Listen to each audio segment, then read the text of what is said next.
ನಮಸ್ಕಾರ ರೀ. ತಮ್ಮ ಹೆಸರೇನ್ರಿ? ಸಂತೋಷ್ ಬಳ್ಳಾರಿ. ಸಂತೋಷ್ ಬಳ್ಳಾರಿ. ಯಾವ ಊರು ಇದು ನಿಮ್ಮದು? 84. ಯಾವ ತಾಲೂಕು ಬರ್ತದೆ ರೀ? ಬಸವನ ಬಾಗೇವಾಡಿ ತಾಲೂಕು, ಜಿಲ್ಲೆ ವಿಜಯಪುರ. ಈಗ ದ್ರಾಕ್ಷಿಗೆ ಯಾವ ಗೊಬ್ಬರ ಬಳಸಿದಕ್ಕೆ? ದ್ರಾಕ್ಷಿಗೆ ಯಾವ ಗೊಬ್ಬರ ಬಳಸಿದ್ರಿ? ಡಾಕ್ಟರ್ ಬೂಮ್ ಅಂತ ಬಂದೈತಿ, ಅದು ಒಂದೇ ಹಾಕಿರಿ. ಅದನ್ನ ಒಂದೇ ಹಾಕಿರಿ.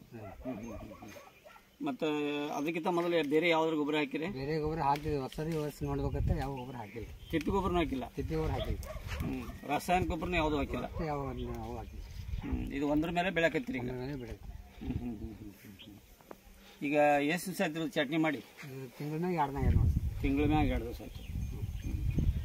ನಿಮ್ಗೇನು ಅನಿಸುತ್ತೆ ರೀ ಪ್ರತಿ ಸಲಕ್ಕಿಂತ ಈ ವರ್ಷ? ಪ್ರತಿ ಸಲಕ್ಕಿಂತ ಈ ಸಲ ಬೆಳವಣಿಗೆ ಚಲೋ ಅದ್ರಿ. ಮತ್ತು ಔಷಧ ಖರ್ಚು ಕಮ್ಮಿ ಆಗ್ಯದ, ಬೆಳವಣಿಗೆ ಚಲೋ ಅದ. ಬೆಳವಣಿಗೆ ಚಲೋ ಅದ. ಮತ್ತೇನು ನಾ ಬಡ್ಡಿ ಅಂತ ಗೊಬ್ಬರ ಬಿಟ್ಟಿಲ್ಲ. ಯಾವ ಗೊಬ್ಬರ ಬಿಟ್ಟಿಲ್ಲ. ಸರಿ, ನಿಮ್ಗೆ ಯಾರಾದರೂ ರೈತರು ಏನಾರ ಮಾಹಿತಿ ಕೇಳ್ಬೋದು, ಏನಾಗಿ ಎಂದು ಹಾಕಿರಿ, ಎಷ್ಟು ಹಾಕಿರಿ ಅಂತೇಳಿ ಕೇಳ್ಬೋದು. ಅದಕ್ಕೆ ನೀವೇನಾದರೂ ಬೇರೆ ರೈತರು ಏನಾದರೂ ಕೇಳಿದ್ರೆ ನಿಮ್ಗೆ ಹೇಳಕ್ಕೆ ನಿಮ್ಮದು ಫೋನ್ ನಂಬರ್ ಏನಾದ್ರು ಕೊಡ್ತೀರಾ? ಫೋನ್ ನಂಬರ್ ಕೊಡ್ತೀವಿ ಸರ್. ಎಷ್ಟು ನಂಬರು? 6362039442. 9442. ಸರಿ, ಧನ್ಯವಾದಗಳು. ಹಾಯ್, ಹಲೋ, ನಮಸ್ತೆ. ಕೃಷ್ಣ ರಾಠೋಡ್ ಮಾಡುತ್ತಿರುವ ನಮಸ್ಕಾರ.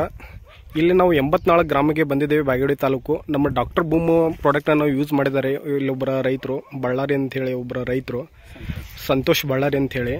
ಸರಿ ಸುಮಾರವಾಗಿ ಸಾಕಷ್ಟು ಅವರಿಗೆ ಬೇರೆ ಬೇರೆ ರೀತಿಯಿಂದ ಏನೇನೋ ರಾಸಾಯನಿಕ ಹಾಕಿದ್ರು ಮೊದಲ ಹಿಂದೆಗಡೆ ಪ್ಲಾಟಿಗೆ. ಈ ಪ್ಲಾಟಿಗೆ ಜಸ್ಟ್ ನಮ್ಮದು ಡಾಕ್ಟರ್ ಬೂಮ್ ಅಷ್ಟೇ ಹಾಕಿದ್ದಾರೆ. ನೋಡಿ ಫ್ರೆಂಡ್ಸ್, ಯಾವ ರೀತಿ ರಿಸಲ್ಟ್ ಬಂದಿದೆ, ಯುನಿಕ್ ಆಗಿ ರಿಸಲ್ಟ್ ಬಂದಿದೆ ಅವ್ರದ್ದು. ಯಾವುದೇ ರೀತಿ ರಾಸಾಯನಿಕ ಹಾಕಿಲ್ಲ, ಮತ್ತು ತಿಪ್ಪಿ ಗೊಬ್ಬರ ಸದಾ ಹಾಕಿಲ್ಲ. ಜಸ್ಟ್ ನಮ್ಮದು ಡಾಕ್ಟರ್ ಬೂಮ್ ಅಷ್ಟೇ ಹಾಕಿದ್ದಾರೆ. 15ರಿಂದ 20 ದಿವಸಕ್ಕೆ ಅವ್ರಿಗೆ ರಿಸಲ್ಟ್ ಬಂದಿದೆ ಎಕ್ಯುರೇಟ್ ಆಗಿ. ರೈತರಿಗೆ ಹೇಳುವುದೇನೆಂದರೆ ಡಾಕ್ಟರ್ ಬೂಮ್ ಪ್ರಾಡಕ್ಟನ್ನು ಬಳಕೆ ಮಾಡಿ.